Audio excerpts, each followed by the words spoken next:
have found our way. It's a brand new day, and we'll be making history. Are you with me? Won't you stay? We have come so far.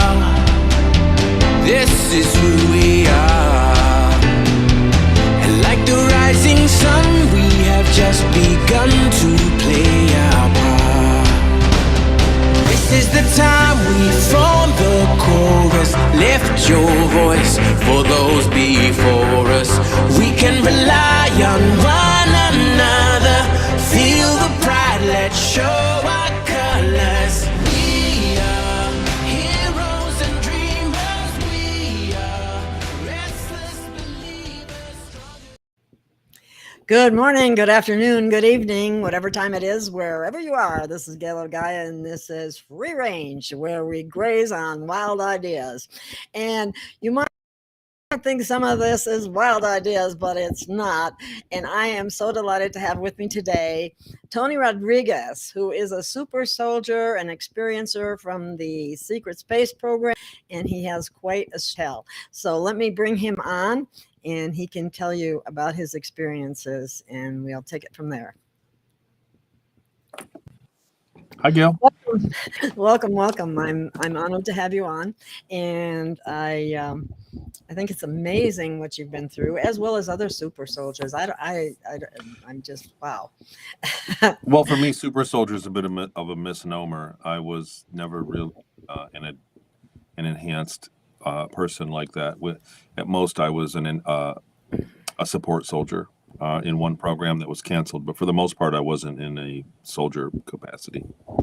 Oh, I didn't realize that. So, okay, that's my mistake. No worries. No worries. I just, you know why? Because the super soldier subject matter is very advanced. And so I just, I always make that distinction. That's not something, that wasn't the duty that I was predominantly participating in. So. Okay, but you were a part of the Secret Space Program, correct? That's right. I was sold. I was actually, for lack of a better word, slave labor, and I was sold into the infrastructure that is out in our solar system, where I worked on a few colonies. First is the ship maintenance. First in a soldier program, a support soldier that got canceled, and then ship maintenance, and finally cargo engineering and on interstellar trade flights. So it's quite a big mouthful to say. It's a big mouth. It's a lot to say. So did they train you as to how to do the things that they made you do? Because if you're a slave, you don't have much choice. That's right. So I did get training, and it's funny, that's turned into something that I still work at today.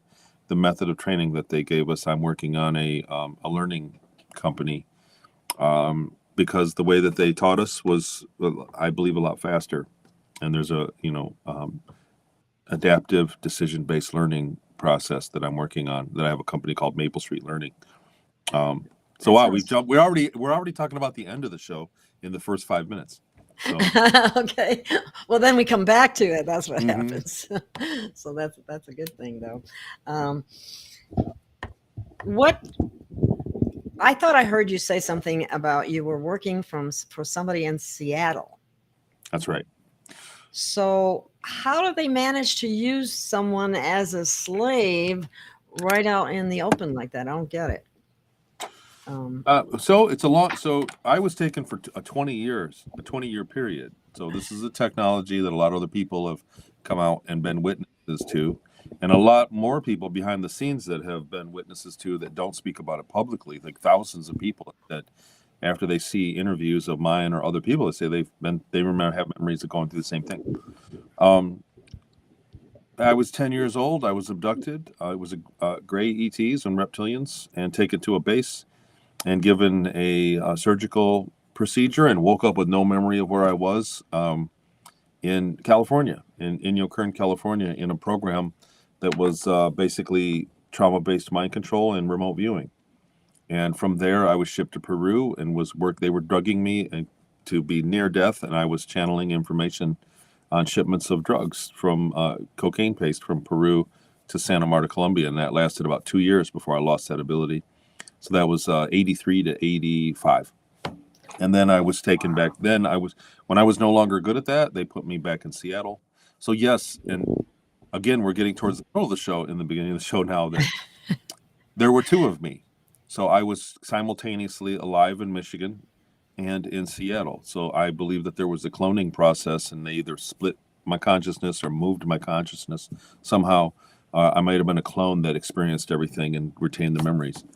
There's a gray area there. So there's a technology involved that I'm not sure exactly how it was pulled off, but I remember the 20 years in the programs first. And then at the end of it, I woke up back at 10 years old the next day. So I was taken on a Thursday, and I woke up Friday morning feeling like 20 years had passed, and the memories had been erased. But I was back in Seattle from there from about 13 to 16, and that was during that time in Seattle. And I was more like foster care. So we were kept on a property, a very big property with a wall around it.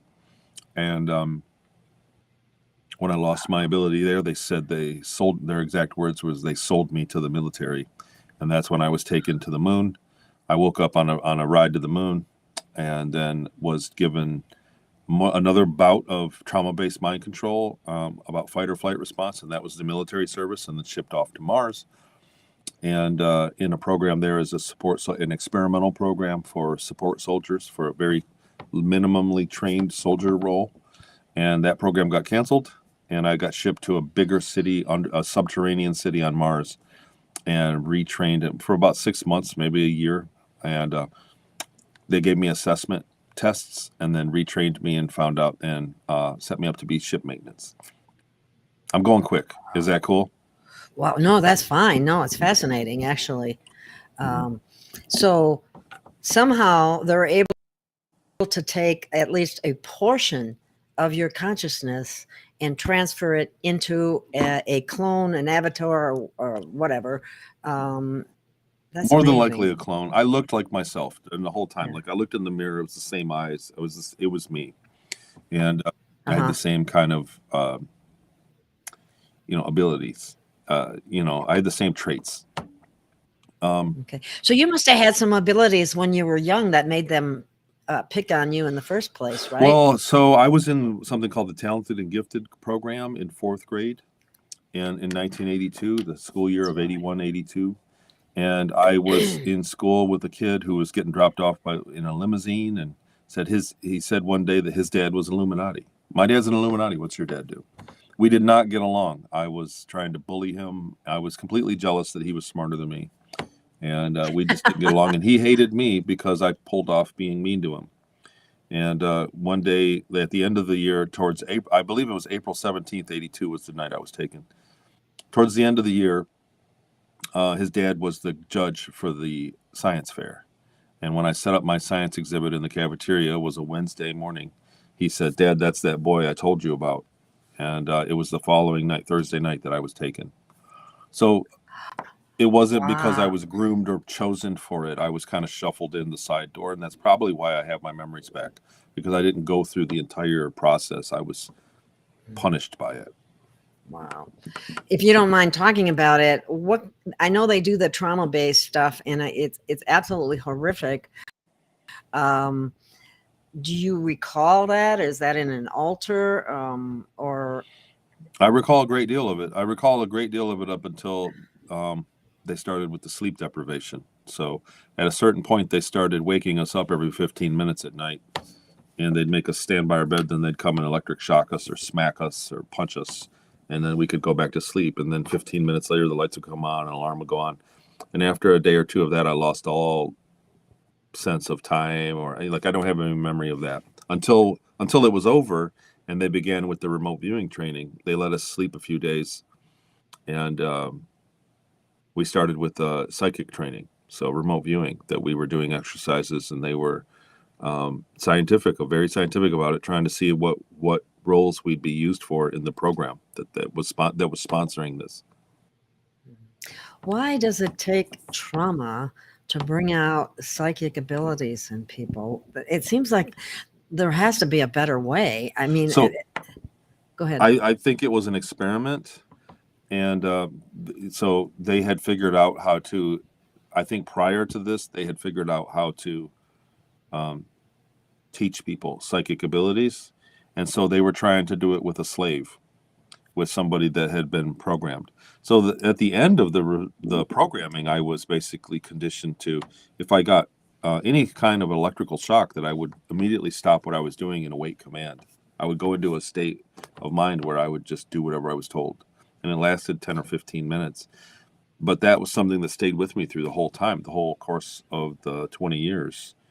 I believe it was an experiment, and with new technology that they had, with mixing it with old, like I said, Trump mind control. Some kind of learning to get you to that point where you would just automatically do what they said, to punished.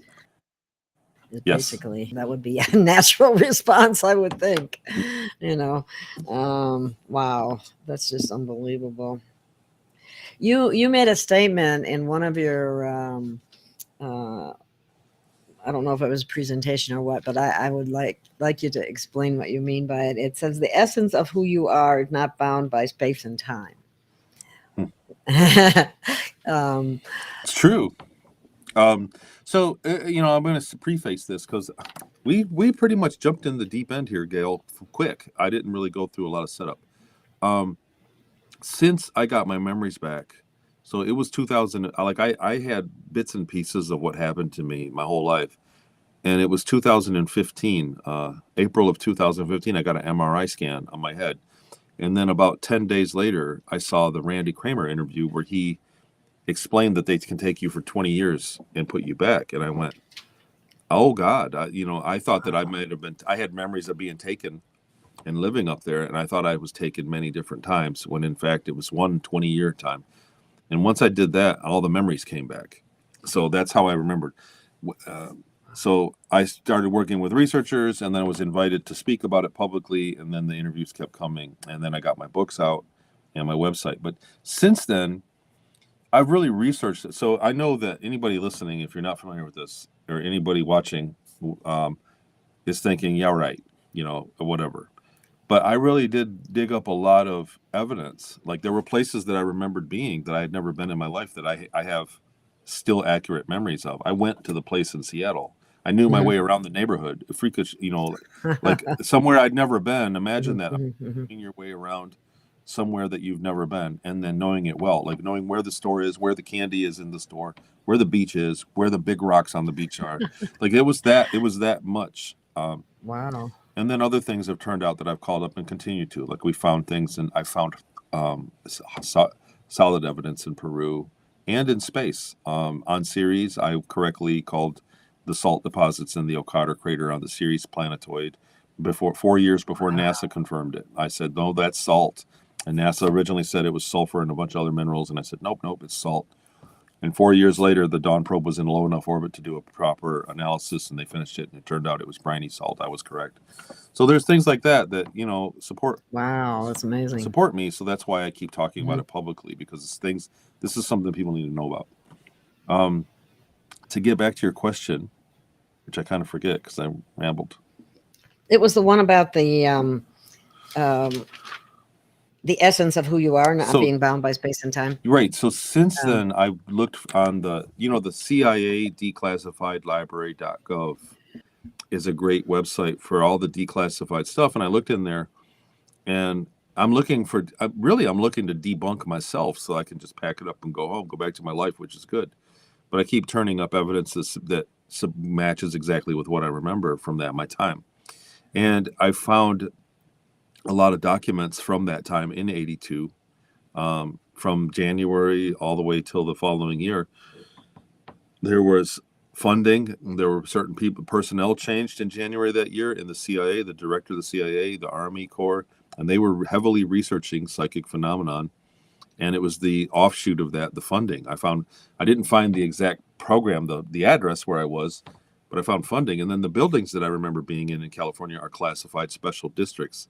So they're not in the local jurisdiction, and it's perfectly legal to torture kids in those buildings. There's no police, not even the military police have jurisdiction inside those buildings. And so that was classified. So it was perfectly legal, actually, what they had done.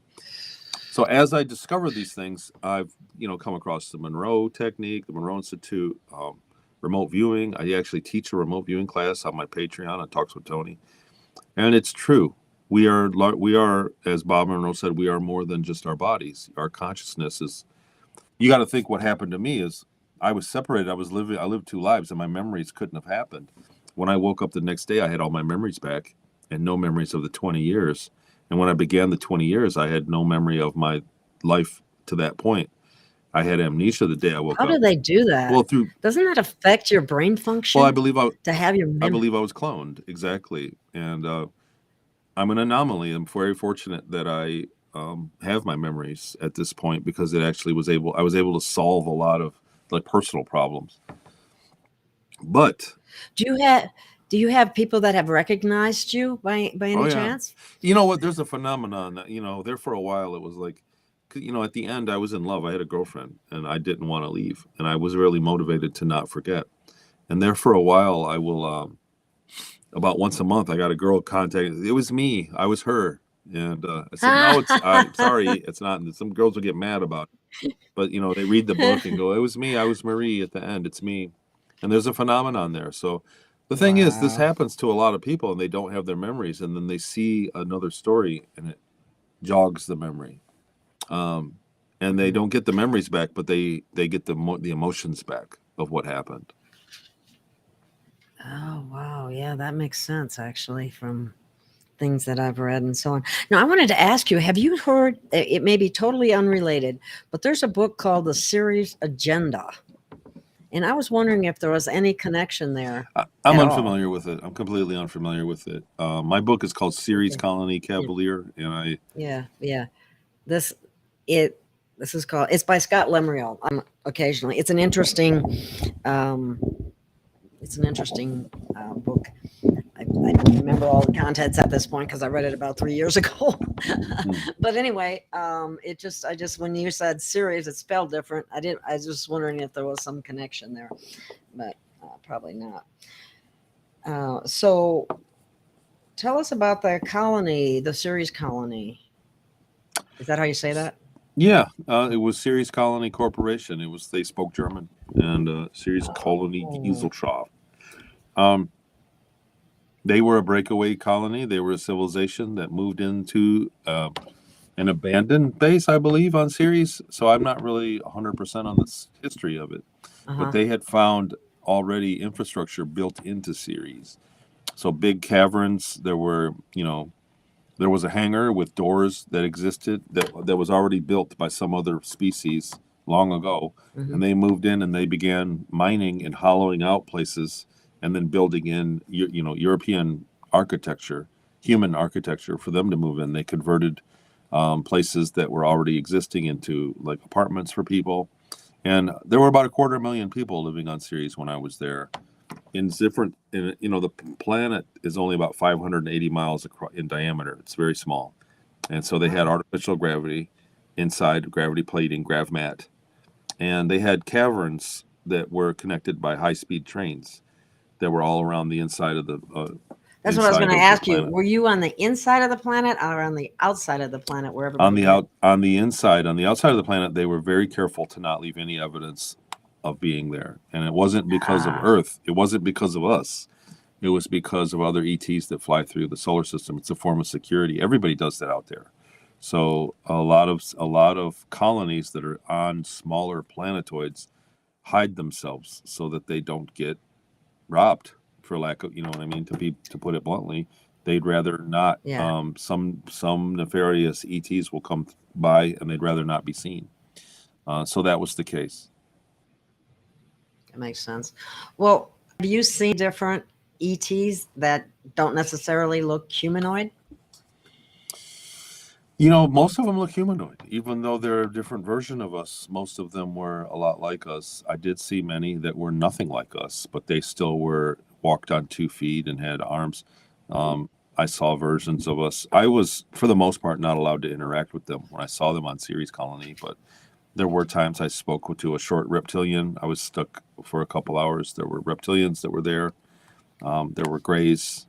There were taller beings that were very big and had elongated heads and really wide hips.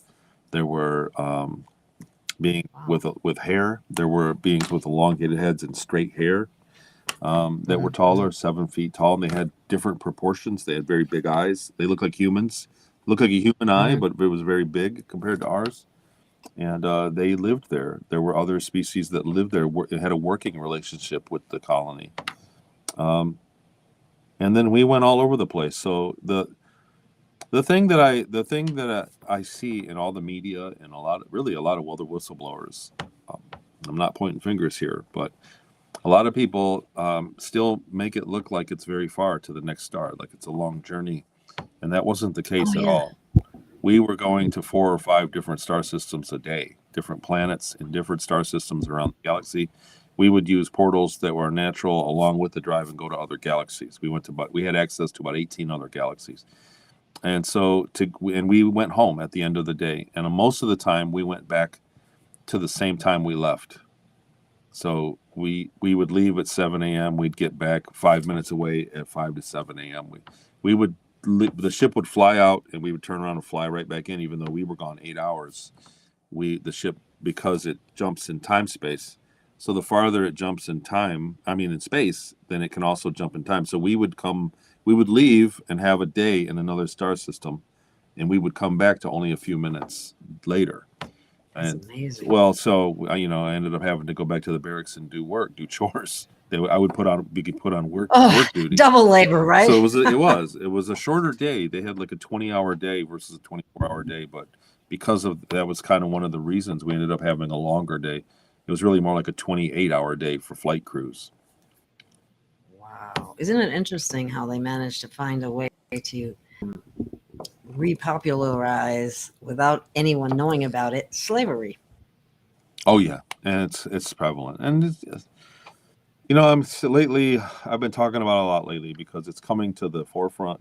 Slavery is still a problem. I think if I were to ask you, the only reason I'm asking you is because you're the only person here that I'm speaking to, right? Okay. So I get a random answer. Yeah. Right. So I get a random answer, but how many people do you think are in slavery on the world today, right now? Like still, do you think slavery still exists in the world? And how many people are slaves do you think that are in the world? Well, after listening to some of the things, a lot, thousands. Yeah. I mean, if they have this technology and they have the ability to do this with people, I shudder to think how many they could possibly have. And it also brings me to something I mentioned to you before the show, and that was we have a system in America that incarcerates people at a phenomenal rate, and it's a perfect setup for basically the abduction and unethical use of people serving time without having any knowledge of this, without having any ability to look anything up, to find. I mean, it's horrific. So to think about. The technology, a lot of people, you think about like this, Gail. If I said to you, look, you're going to have to work a job. We don't know what job we're going to find. What's your best job for you? But you're going to get another 20 years of life. We can put you back to being 25 years old. You'll live from 25 to 45, and you'll have to work for free, but you'll get to live, and you'll be in space. You'll get to see what we're doing in space. How do you feel about that deal? I think a lot of people would be like, I think I'll do it. It's more time. It's more life.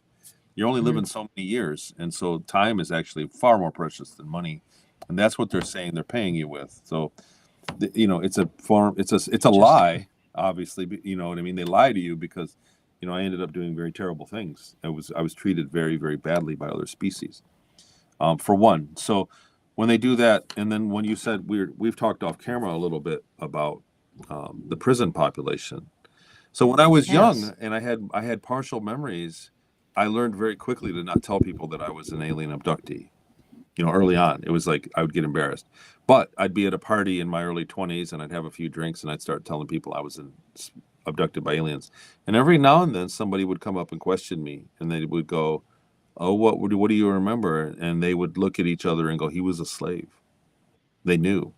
So people have their memories back. The other thing, the common question was always by these people, and this happened probably 7 or 8 times in my life, where they'd ask me, have you ever been to jail?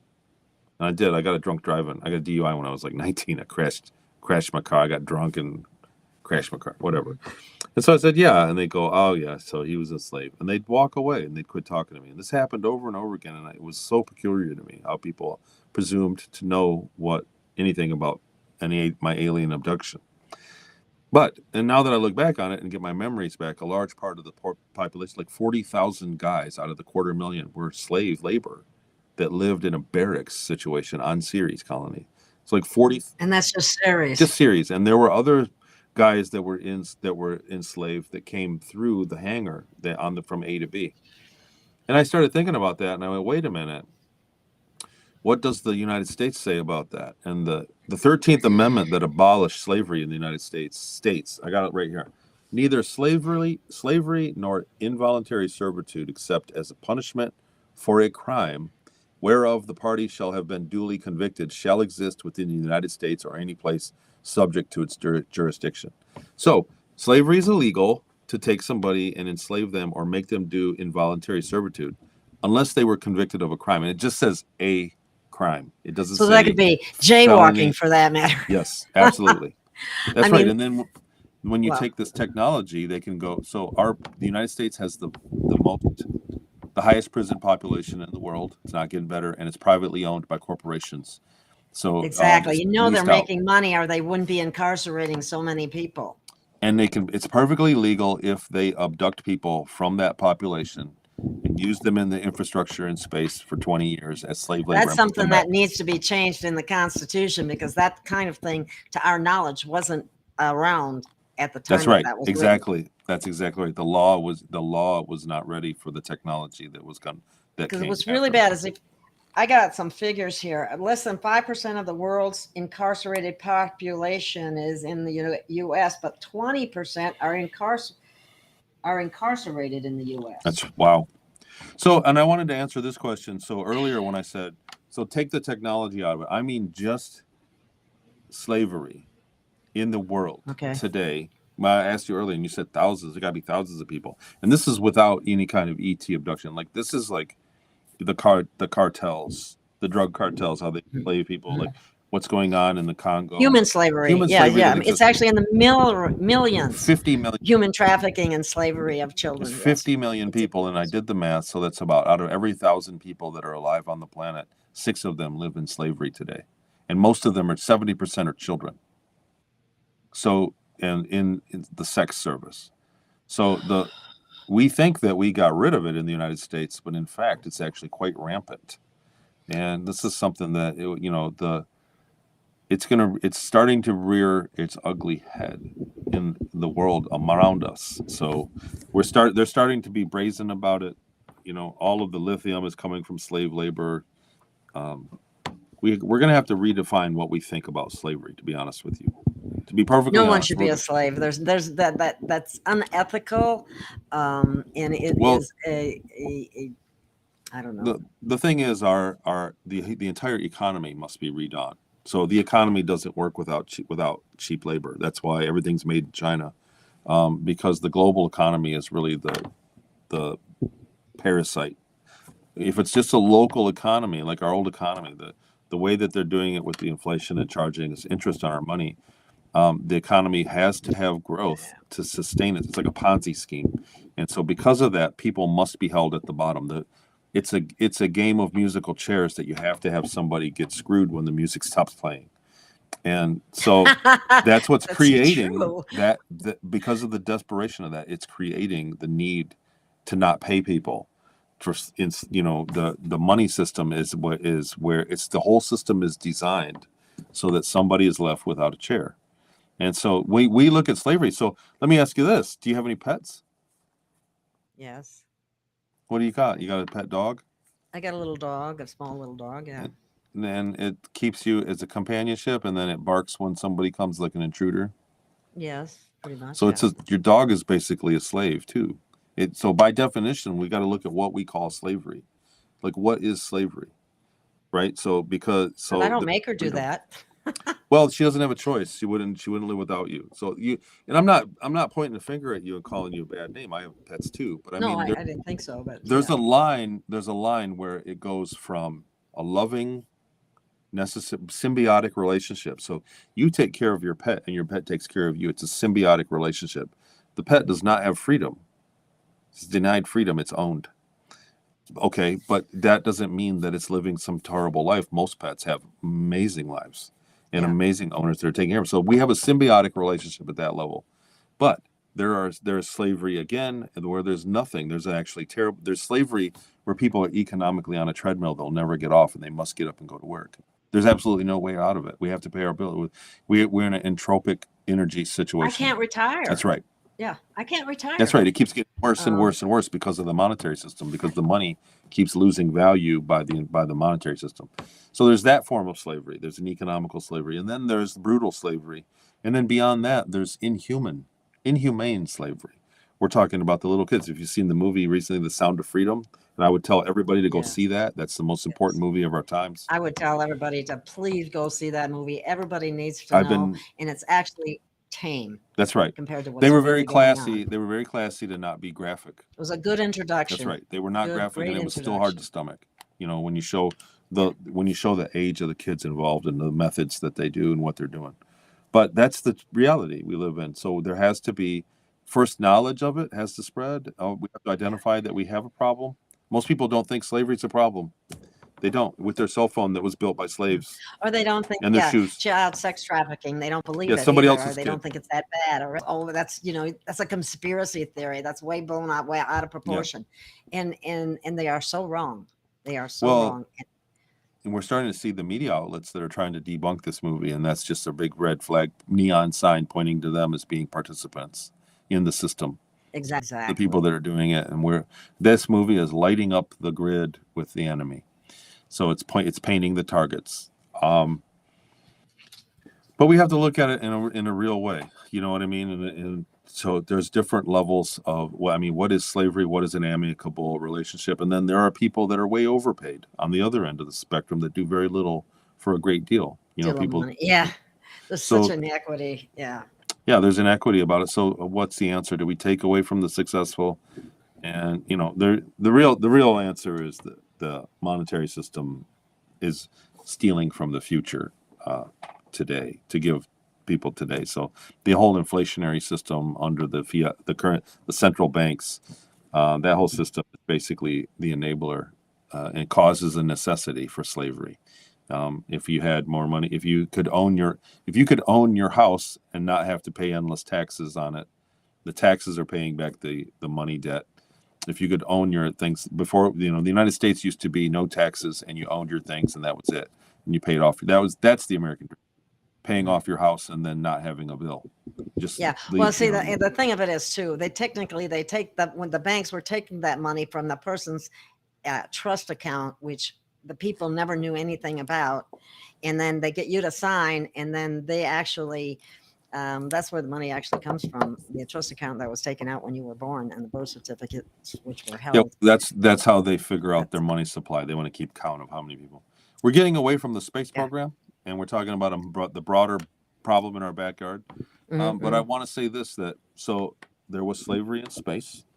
They were selling people off. It happened quite often. And not everybody participates. So it's basically is a lower technology shortcut. Slavery is self-defeating in the long run. So the ETs are the ship that I was on, and I was a cargo engineer, and so I was getting mission briefings from about 1997 till 2001 was the time that I was, really kind of in the know. I got promoted to cargo engineer. The rest of the time I was working down below in the bowels of the ship. I had no idea where we were, what was going on. Our ship's mission was not to seek out new life and new civilizations like in Star Trek. Our ship's mission was to seek out technology by any means necessary, period. If they had to trade people, if they had to give some of the crew off to do that, they would have done it. It was to acquire technology from other species elsewhere in the cosmos, so that we have so that they could advance that colony, that corporation, to what they knew existed. There are very advanced ETs that live in our solar. Is that an Earth-based corporation? So the Ceres Colony Corporation was its own independent corporation, but it was under the umbrella of a solar system-wide corporation. Some people call it the ICC. I don't know if it's been trademarked, and I'll get sued for saying it, but the Interplanetary Corporate Conglomerate was mentioned in Aliens 2. Alien 2, I think, was the first mention of it. But there's a larger corporate structure that regulates all of the lesser corporate structures that are the individual colonies. There's a Mars Colony Corporation. There's an Earth Colony Corporation, Luna Colony Corporation. That's the structure, and it's not political. It's corporate. That's the structure in the space programs currently. And so, the idea was for them to get as much technology as they could, so that they could supersede the other corporations. They were in a technology race with the other corporations in the solar system. They all prided themselves. So what I'm saying is, the ceiling for technology, for them to get really advanced technology, they couldn't, because all the ET species that have really advanced technology don't have slavery. So slavery is it's a shooting themselves in the foot. It's the low end Yes. operation. Yeah, it's a ball and chain. So when you enslave other people, you're ultimately enslaving yourself, and it's a shortcut to profit. It's a shortcut. It's a cheat. But at the end of the day, it's also handcuffs for the whole society that participates in slavery. Handcuffs itself from advancing spiritually and technologically. So it's self-defeating in the long run. And it'll sort out. There'll probably always be a demand for slavery, and there'll never be a demand at the same time. Like, it'll always become obsolete at some point. Wow, that's sad. You know what? And you know how I know this? So people go, "Why do you know this?" So of course, like I said, I did a lot of research on my own testimony. My biggest hang up on slavery was why? Why do they do it? But we know from the data of what happened between the North and the South. There's actually quite a bit. So there's been slavery everywhere in the world throughout history, and like I said, still today, more people are enslaved today than there were when it was legal. But we know from the North and the South, That's crazy. The North freed the slaves, and the South continued to have slaves for a period of time. And what happened technologically was that the North no longer. So what happened was, on a plantation with slaves, and everybody needed shoes, they would take some slaves and they would say, "Look, go and make leather, and then you guys make shoes for everybody. And when you made shoes for everybody, you'll go back to work while you're doing. You'll go back to picking cotton or whatever." So the southern plantations, that's how they worked. That was their technology. Is they were self-sufficient because the labor was all on property. So when they needed something, they said, "Okay, now we need whiskey barrels. You guys go chop down trees and start making whiskey barrels," right? So the North didn't have slave labor after they freed the slaves. So they said, "We need shoes," and in order to be profitable, they had to build a shoe factory. And they had to get the price of shoes down. So they had to mass produce shoes. And as a result, they had better shoes. They had people that had a competitive wage, a much more thriving economy, and they had better shoes because one innovation on a shoe, when they invented a better shoe, it went to all the shoes. Whereas the homemade ones on the plantations were still old-fashioned. So the North was pulling away technologically rapidly before the Civil War. So that was a consequence of slavery. A consequence of slavery is a stagnation of technology. And that's why when I look at my experiences throughout the cosmos in my time, when we had interactions with species that were non-slavers, they wanted nothing to do with us, and they were far advanced. They were far more advanced than the Ceres Colony Corps. Wow. That's just amazing. Let's see. You have on your webpage, you have a course called a recall course. And I thought that was really interesting because there are likely people that might find out that maybe they had an experience that they haven't totally recalled, or It's quite a bit. how do you put that together? Is it based on a lot of questions, or how does that? So in the beginning, this is a great subject. So that course is, I think it's like $40 or something. It's on a Teachable platform. Yeah. But I don't get, I donated that money away to the people that created it. So I don't get any money. I don't even see how many people get it anymore. It did really well the first year that after we put it out. Jackie Kenner, who's Jackie Pierce at the time, she's married, and Jackie Kenner is one of the most brilliant people I've ever met. What happened was, in the beginning, I had the very emotional memories first, were the loudest and clearest memories. When I got my memories back, I remembered the times I got beat up, or I fell in love, or got promoted. The times that were very emotionally strong were the clear memories. And there was enough there to really base a testimony on. And I started doing interviews, and I interviewed some guy, I forget what interview it was. And the host said, "Well, how did you brush your teeth?" And I said, "That's funny because I can't think of it." He said, "What was the bathroom like? What did you guys go to the bathroom?" I said, Mars had a different bathroom setup than Ceres Colony did. They didn't have toilet paper. They had like the bidet, and they had water, more water. The Ceres Colony was more old fashioned. And I started thinking about it, and I went, I should know if I brush my teeth. If these memories are real. I do a lot of soul searching all the time when I'm speaking publicly about things that are absolutely hard for people to get. Right. And I did some soul searching. I was like, I should be able to remember brushing my teeth. I don't even remember any part of it. And I know and getting a haircut and going to the bathroom. All of those things happened if I was living there for real. And I should have the memories of them. And at the time I was like, I didn't. I was still sorting out memories. So I've started with rosemary. They say rosemary can stimulate. Oh yeah. I got some rosemary that I grow. The essential oil, and I was like pouring it on my collar and walking around stinking like rosemary. And, I was like, well, nothing yet. I was trying different things. I was researching online, like different things. And I didn't want to do a hypno regression. I just didn't have access to anybody that I trusted at the time. And what happened was I realized that there are blocks that they put in place. So when you start thinking about the subject matter, if you've been through a program and you have these repressed memories, they put mental blocks like slide reflexes that you'll get sleepy. When you start getting close to the remembering, you'll get sleepy. Even first thing. So I said first thing in the morning is when I'm going to do this. I'm going to devote myself. I started meditating more, and I started really working on it. What happened was, lo and behold, I came up with a process that does fish out memories. And it works. It doesn't have to be space program. Anybody long-term memory, if you forgot something from 20 years ago, you can dwell on it and get the memories back. It's in there. It's just that our long-term memory we don't use as often. So it's kind of atrophied. It's like a muscle. And we use our short-term memory all the time. And when you get a long-term memory and bring it into the short term, when you remember, for instance, your 16th birthday, do you remember that, Gail? Not very, very vaguely.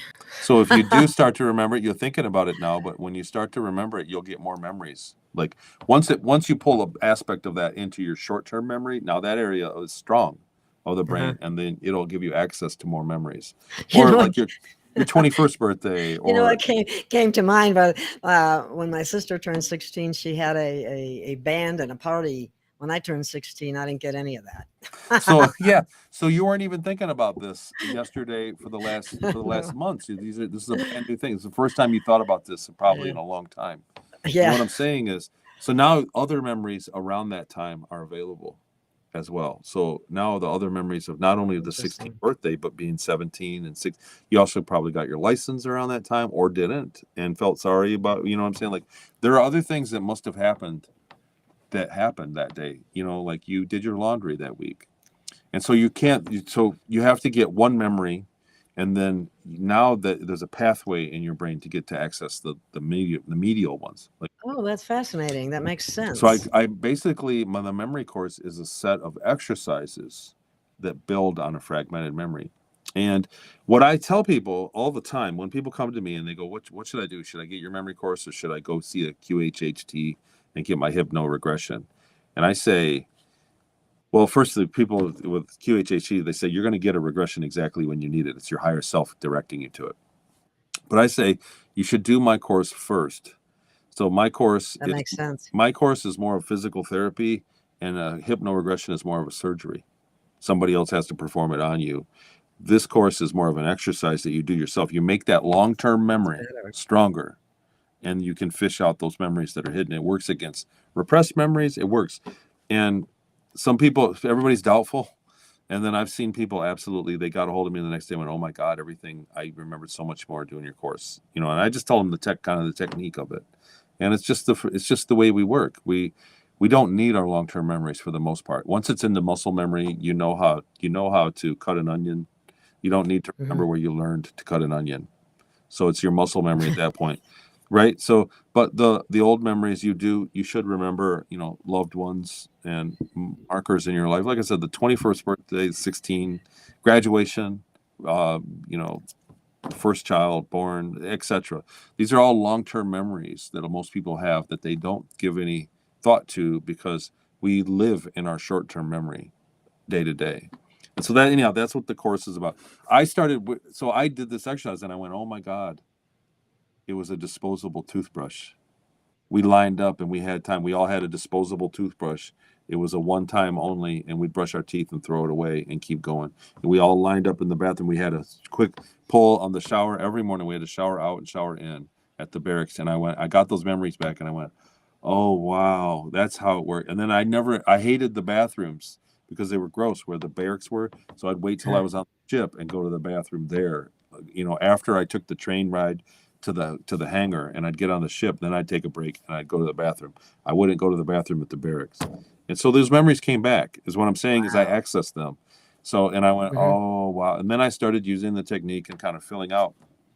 Another good one for people that have repressed memories is to have somebody else that can help them with sudden questions. And that beats the blocks. Wow. I'm getting, I'm sorry. I'm getting. It's a message. Yeah. I can't answer. It's okay.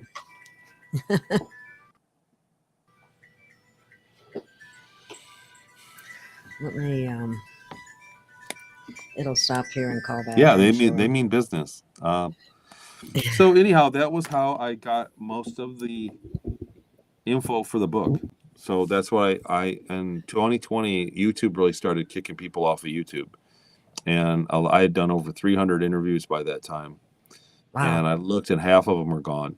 They were all dead links. And I went, oh no. And so I got my book out after that. Yeah. I had just shy of 10,000 subscribers. They just took the whole thing down. I had taken some other videos just down and gone, but they just took the whole channel down and never gave me a file, no explanation, nothing. Just,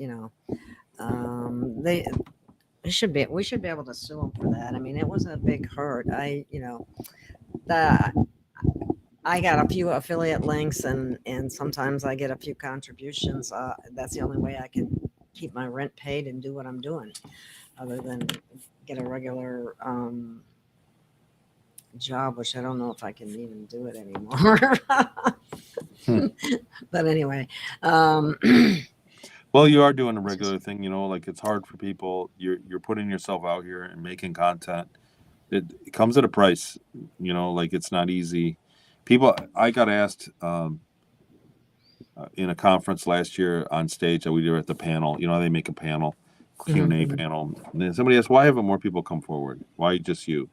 And I said, well, there's plenty of good reasons not to come forward. If I would have known, I would have thought twice. But I had a great deal of memories and motive. I believe in what I'm doing, but it comes with a huge price to speak about things that they make fun of you for publicly. So it just does. Yeah, can you imagine David Icke? He got that his whole life. Yeah, it's not for everybody. Ridiculed, humiliated. Yeah. But I have to tell you, too, that not only did they take my entire channel down and they had taken other videos off previously, but there was a point one time where I swear I got hit by a particle beam weapon because I went down and I was lost my all sense of balance and started throwing up. It was terrible. I had to crawl to the bathroom. I thought I was going to die. And I don't think that's there's no other explanation to that. I know. I don't know. A lot of So people say it, the same thing. A lot of people say that they feel like they've been shot by beam weapons the same way. So there's something to it there. It's a pretty. It's. I don't want to say it's common, but it's not rare. so I'm glad you told me that. I didn't really know that. I, mentioned it to a few people, but I haven't talked about it that much. I don't want to scare people. I mean, but it scared the heck out of me. I thought I was gonna die. But I believe in what I'm doing, and I'm dedicated, and I'm out there actually trying to help because we need to save humanity. The other thing when you talk about that, when people that say that they're being individually targeted by things that happen, we have electrical problems that happen all the time. Mm-hmm. There's your call again. Like I said, they mean business. Keep talking, okay? And let me just tell. The thing that people are skeptical about for people that are targeted, and they go, well, why you? And why would they just mess with you in this way? Why wouldn't they just come and grab you and go through with it?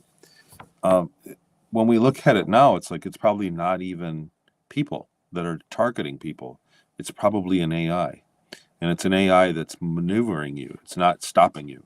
It's just guiding you away from where it doesn't want you to be. So if it has to, it'll hit you with a weapon and to sideline you for a few days, but maneuver you away. So we have to look at the fact that everywhere we go, the Wi-Fi can see where we're at, like a radar.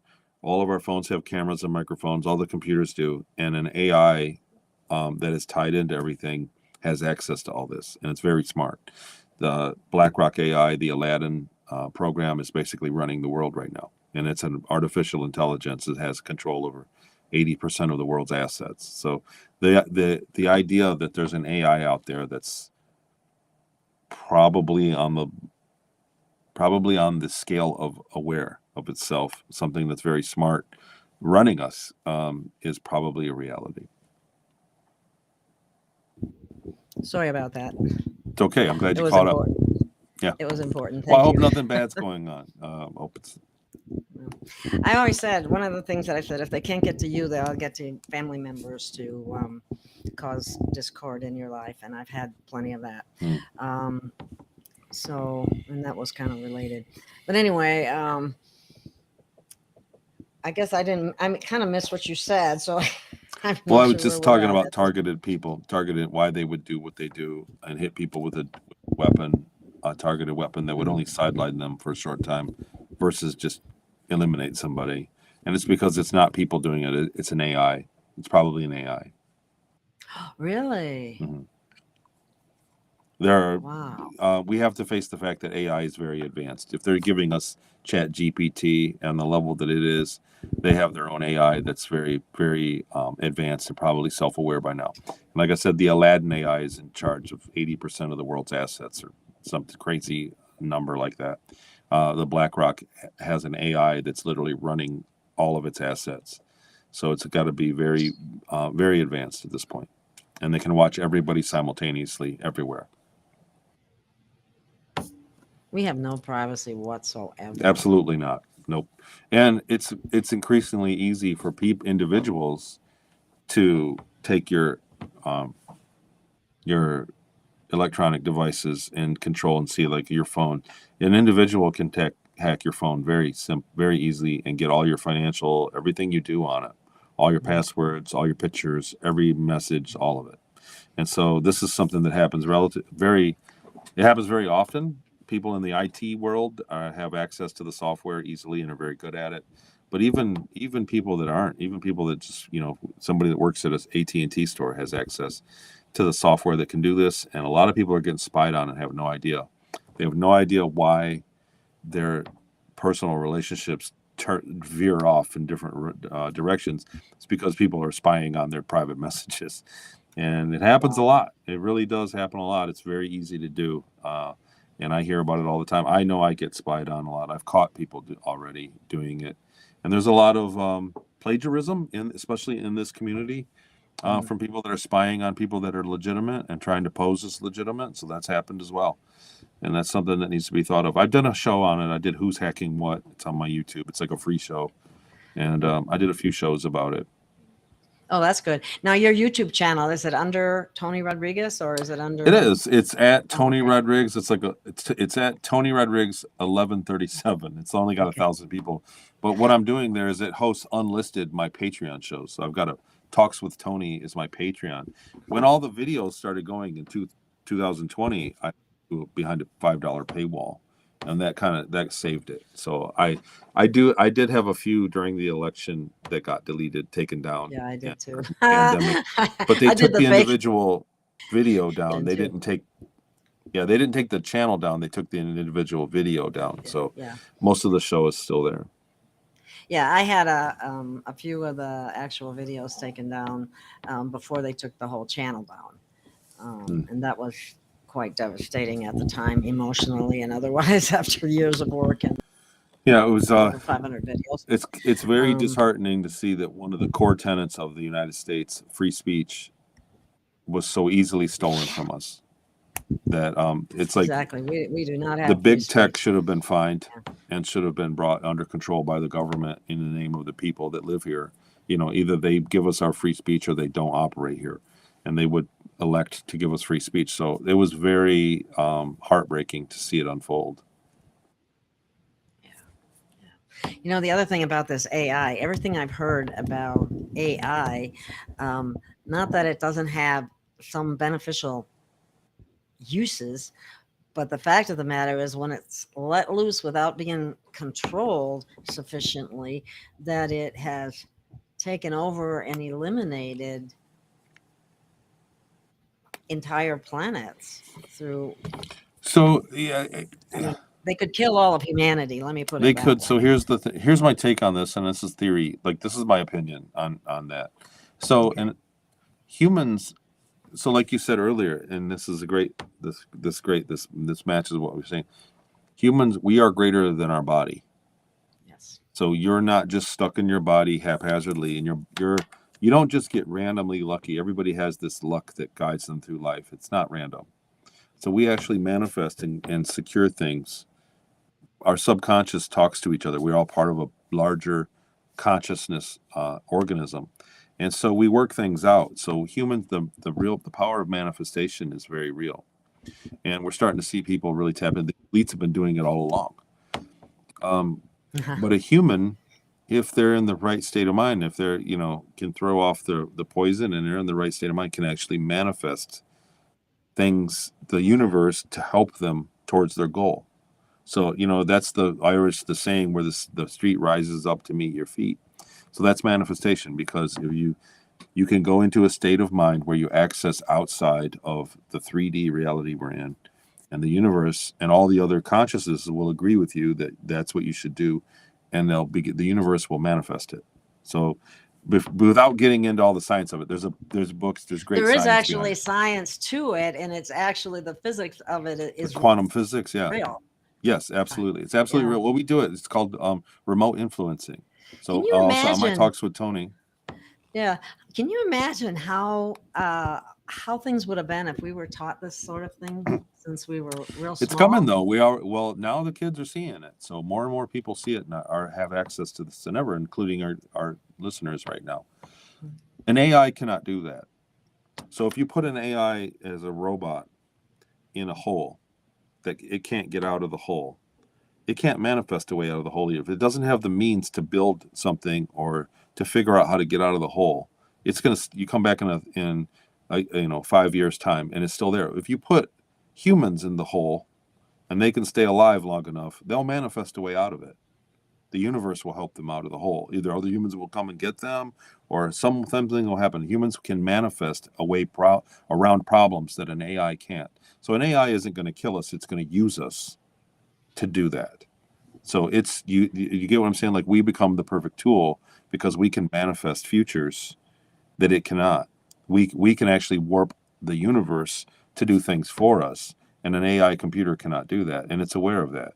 So an AI is never going to kill us off. It's going to control what we think and how we think. And if you look at the media and you really study how subliminals work and certain things, you look at our media, Well, they got patents we on are it. absolutely Yeah. being programmed to believe things that are not Yes. real. Well, I'm on the computer a lot, so I guess I get it that way. But I don't watch TV because of the programming that goes on there. That there's still a lot of people that aren't aware of it, and they actually have patents on the mind control and are able to get Absolutely. away with it. Oh, subliminal Because of programming is very effective. And Obama passed some propaganda law making it okay, where they're not held responsible for telling lies to the people. Yeah, they can weaponize it now against the populace. Yeah, it's weaponized propaganda. It seems like everything has been weaponized against the American people in this. Maybe it's planet-wide as well, but I think it's especially Americans have really been targeted heavily with chemical poisoning, with you name it, and they're after us with it because they want to take down the United States. We are the ones with the most sovereign rights given to us. I don't know if that's the case, like to the strictest sense, but America is based on rights for the individual. Yes. And a lot of other places in the world that even they have freedom, they don't have rights for the individual. So we're the enemy on the people that are trying to bring everybody under the same umbrella of power. And so we have guns, we have rights. You have Thank to God tell we us. do. If we You can't didn't, just throw we'd us been a in lot- jail. Supposedly, you can't just throw us in jail. We get the right to an attorney. We have many things. Do you know that in the Brazil, they had a lot of people suspected, and I have to use these words for us. It's my opinion that a lot of people anticipated that they had election interference. So a lot of people speculated in Brazil that there was absolutely no way that their current president could have won. It was the same kind of unlikely set Dominion. of circumstances Yeah. that we saw somewhere else. Right. Yeah. So yeah. if people questioned it though, so they have their own constitution.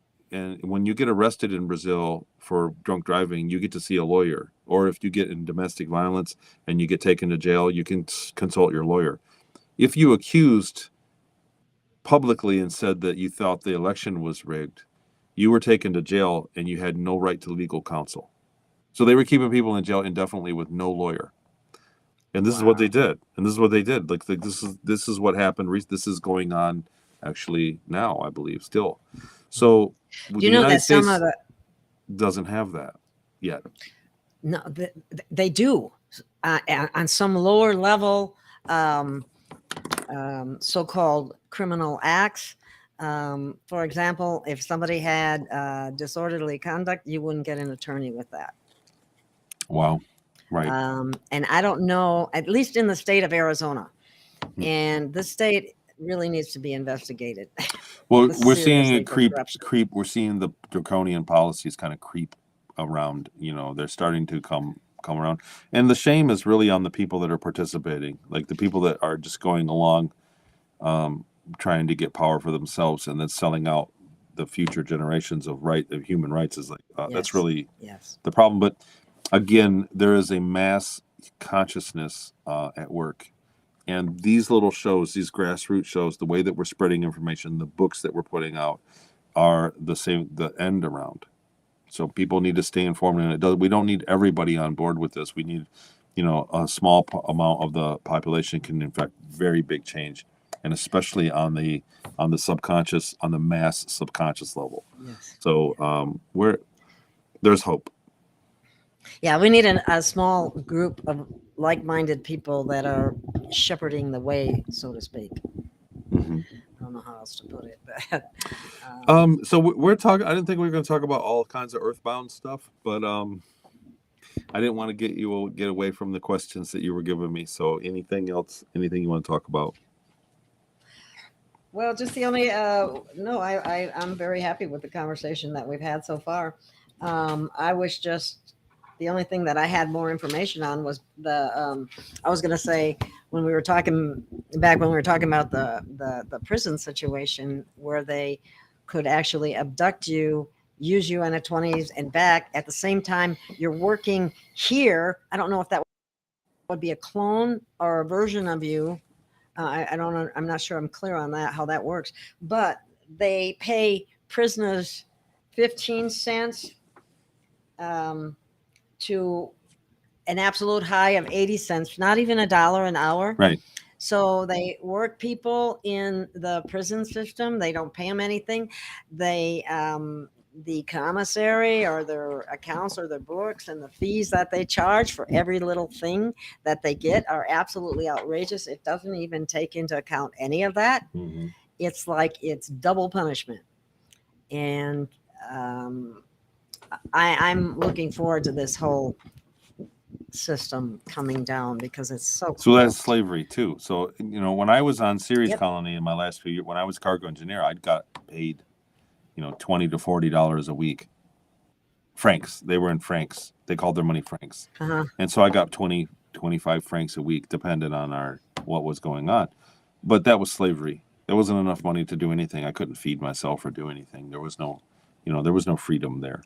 I was going to say, what can you even do with that? I could buy a bus ticket. I Well- could buy train tickets. Excuse me. I could get on the train and go, and I could save up a couple of weeks and do something. So there was money, and then there was like a profit sharing system that they had between themselves. There was money on Ceres Colony, so there are a lot of places in space that don't use money or use it in a different way. I believe there was crypto money on Ceres Colony as well. So Really interesting.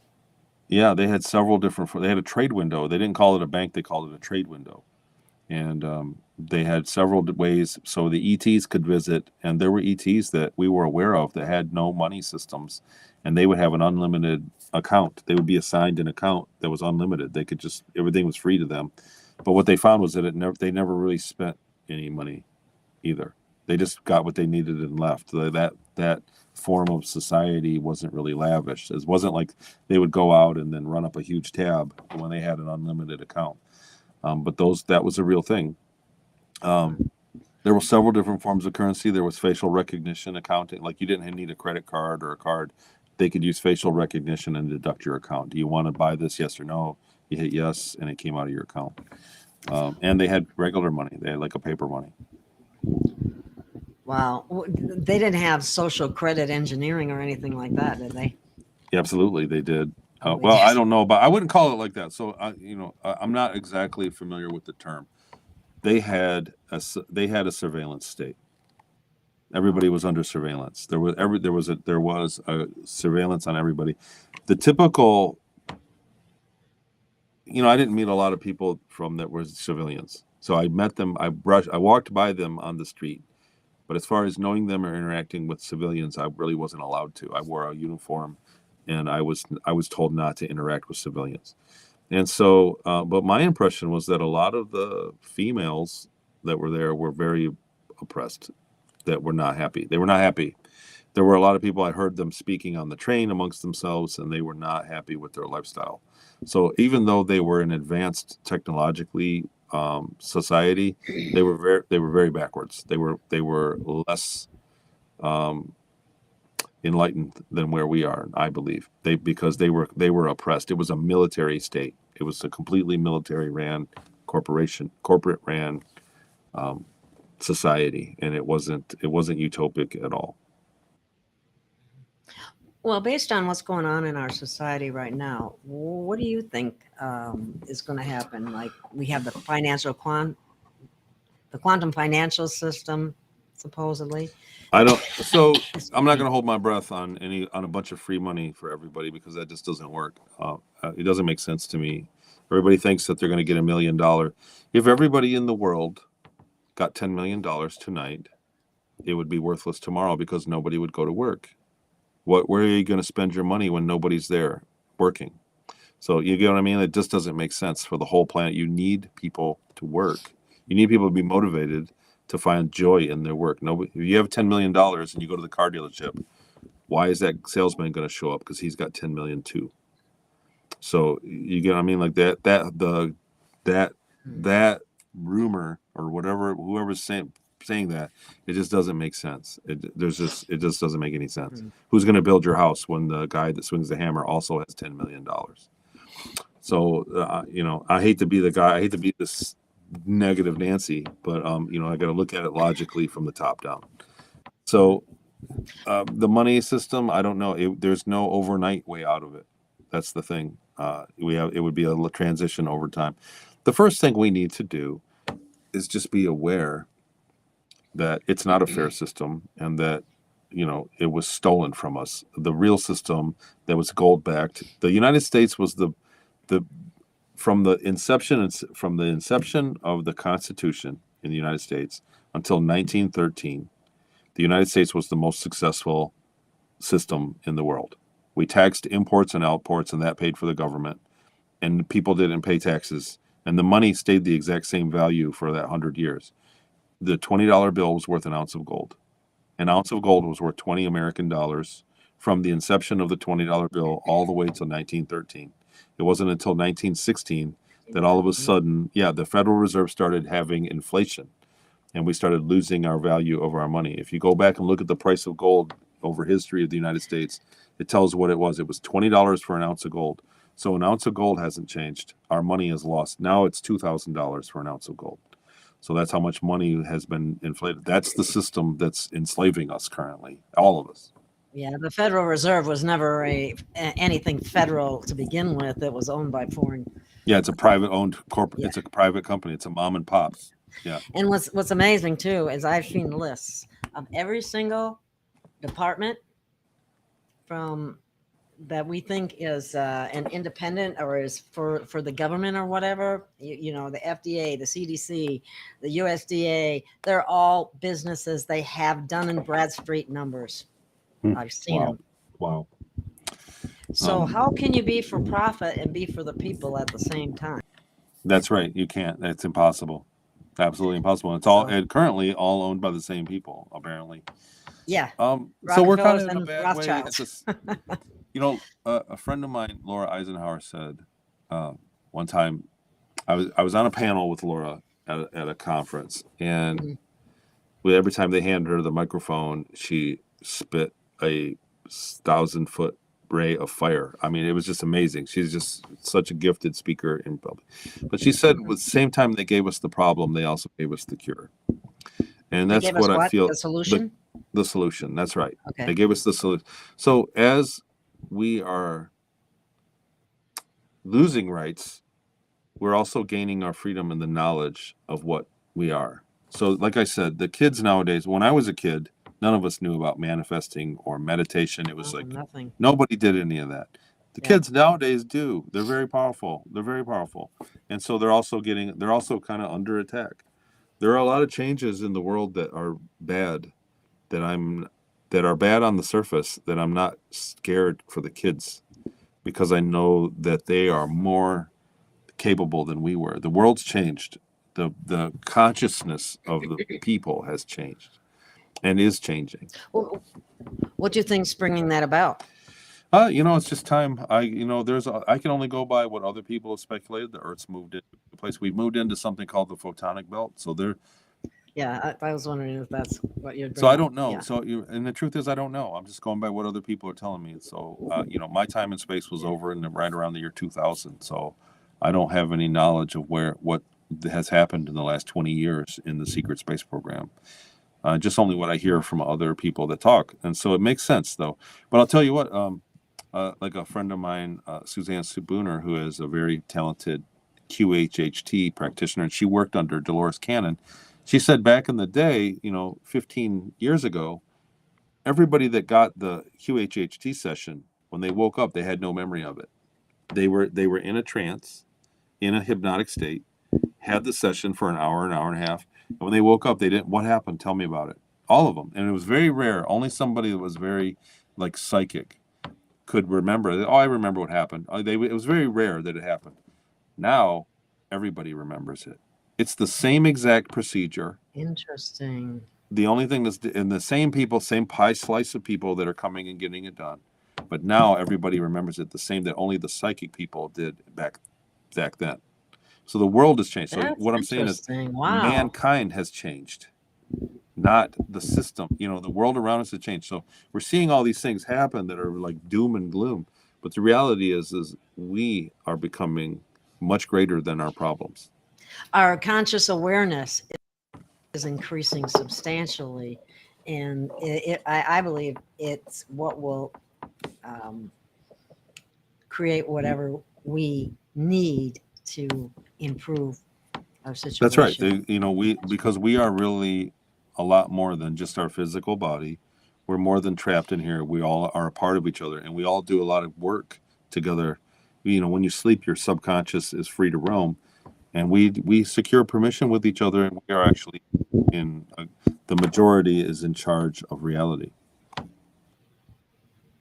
Yeah, and that's something that's very interesting. They used to, many years ago, they used to say, and they still say it today, we create our own reality. And I denied that. I thought, how can we create our own reality? I certainly wouldn't be creating what I'm living through right now if we created our own reality. I don't believe it. But now Maybe. I go ahead. I have a better understanding of it. Somebody asked me early on when I went public. They said, "How can what you went through be allowed to happen to people?" And Wow. I said, if you look at yourself as an eternal consciousness, as an eternal being, whatever your soul, your chi, your mana, whatever you want to call it, whatever you believe in. But if you believe that your consciousness goes on after you die, that you leave your body and you're still there. There's reincarnation. There's a lot of evidence around it. People that wake up, there are kids that are reincarnated, have intimate knowledge of the past life that they just happened. They go back there and find it. There was a great book about that I read years ago. It's exactly what you're talking about. It was called Soul Survivor. Soul Survivor. And the guy was a I don't know what they call him, kamikaze pilot. And this child was born and he'd wake up screaming all the time.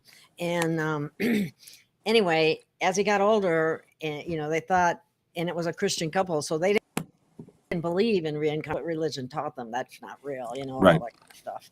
And anyway, but as he got older and was able to talk, he was able to describe the inside of the plane and knew things that a kid his age never should have known. So Exactly. It became very obvious that he had a prior lifetime where he knew somehow he had the ability to recall it all. And that's called Soul Survivor. And it's a very good book. Sounds amazing. Well, what I was saying is that, gosh, I forget where I was going with that, but reincarnation. Yeah, but the reincarnation. Oh, that's what somebody was asking me. How can you suffer so much in your life? And I say, I thought, well, if we're an eternal being, what's 80 years of? What's 100 years of a real life if you're an eternal being? It's not it's a blip. It's one bad morning. It's a bad morning.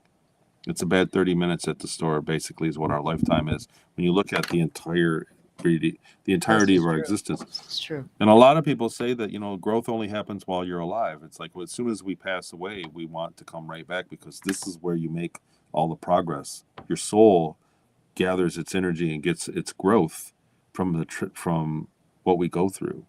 And so life is very precious in that way. And in fact, then it makes an easy life undesirable. It's soul. What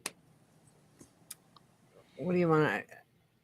When you go through difficult times, this is what I've been told. When you go through difficult times, there's a lot of people call it. I like to call it an experience. Some people say it's lessons for your soul to learn, to evolve.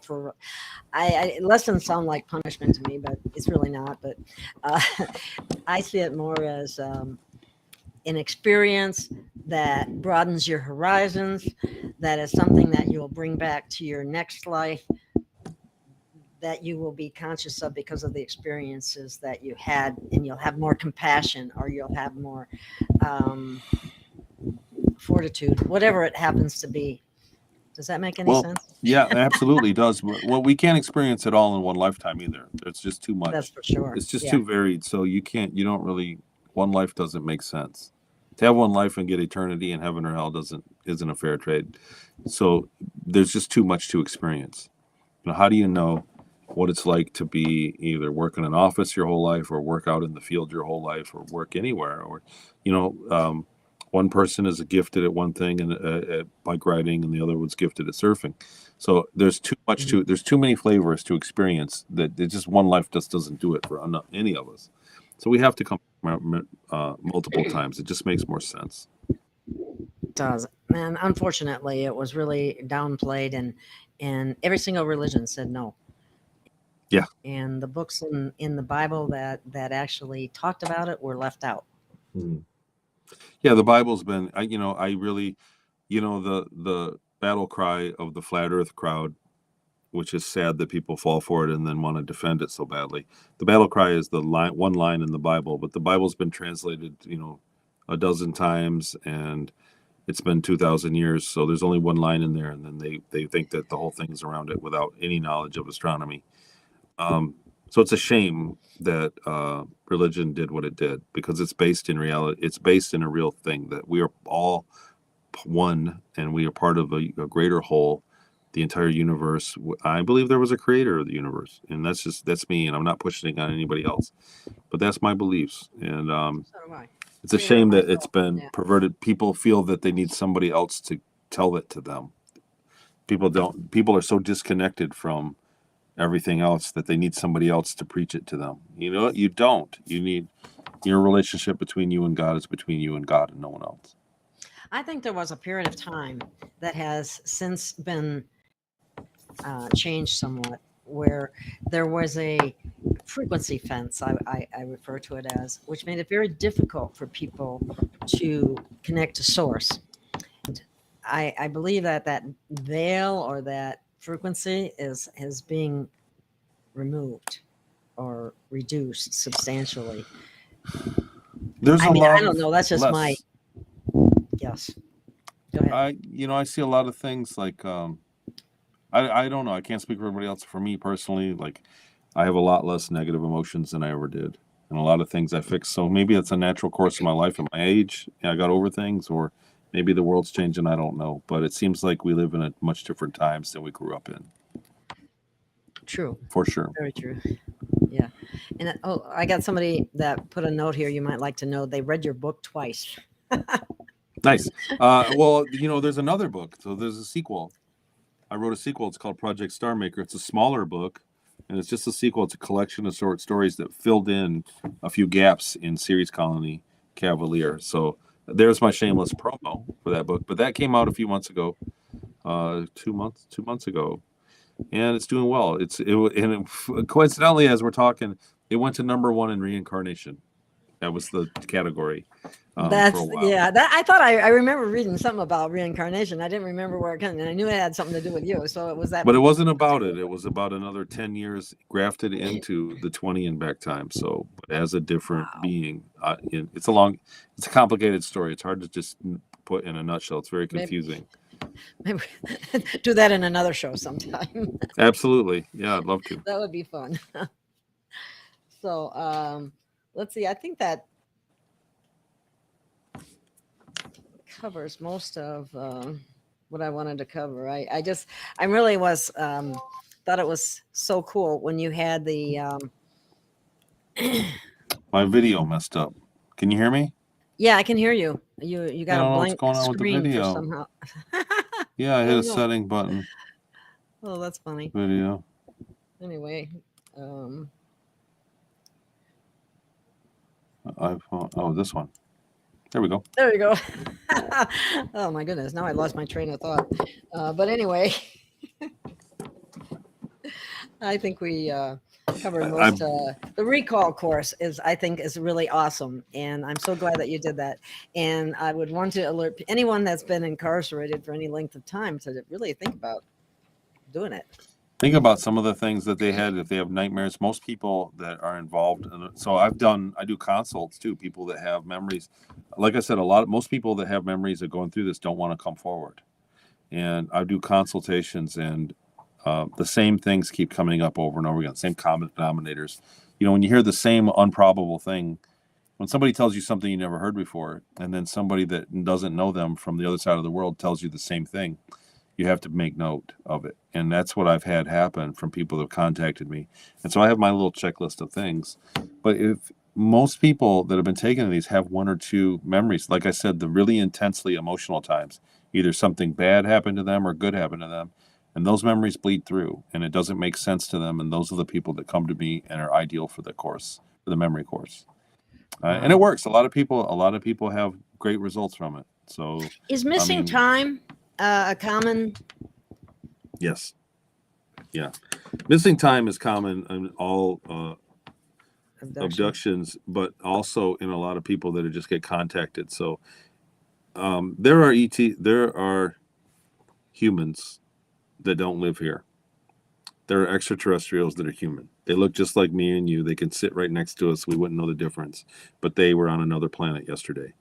And they have technologies to make you miss time. So while that's how they can walk right among you. So they can walk right up to you and talk to you.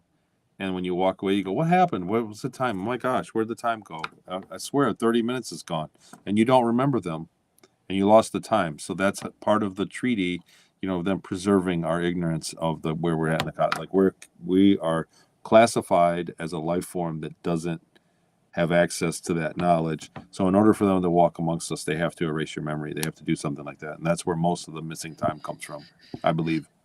Well, I don't know why there isn't some scientists or whatever that are working on the reconstruction of our DNA back to its original blueprint.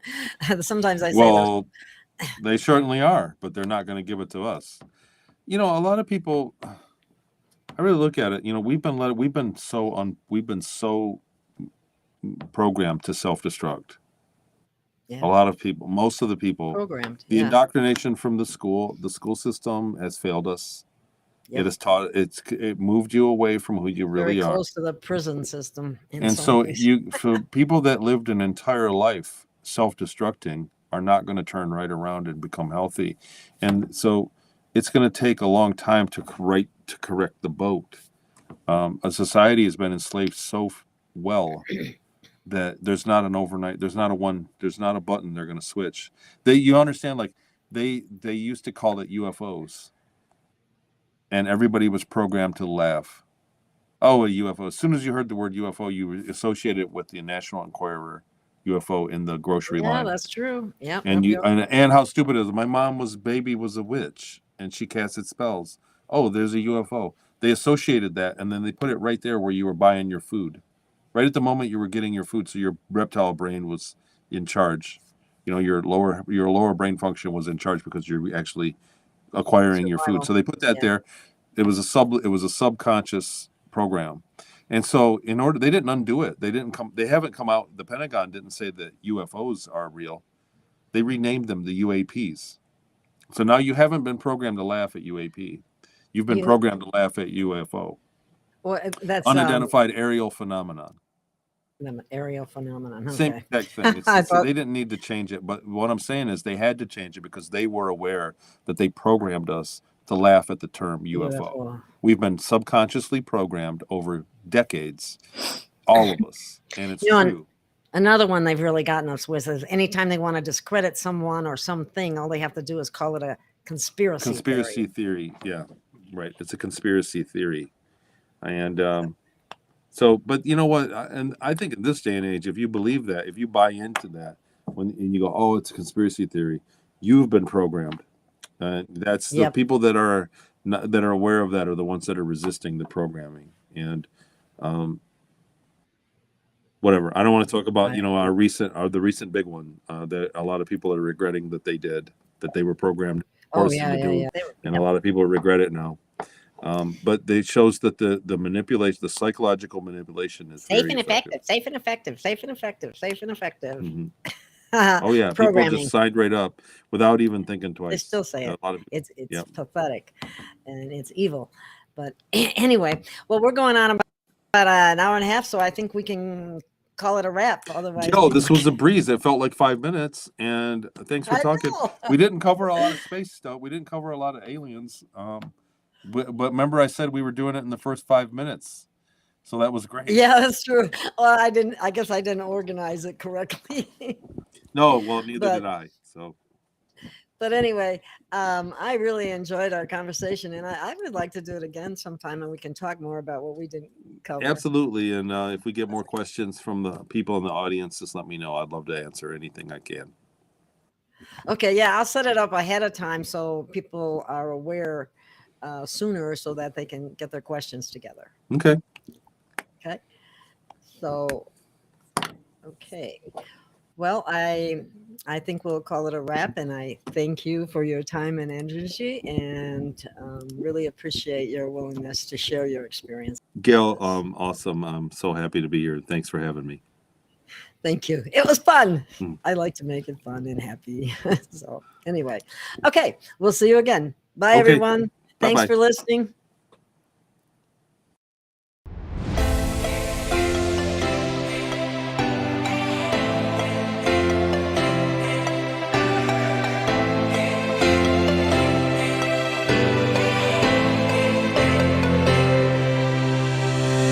We have found our way. It's a brand new day, and we'll be making history. Are you with me? Won't you stay? We have come so far. This is who we are. And like the rising sun, we have just begun to play our part. This is the time we form the chorus. Lift your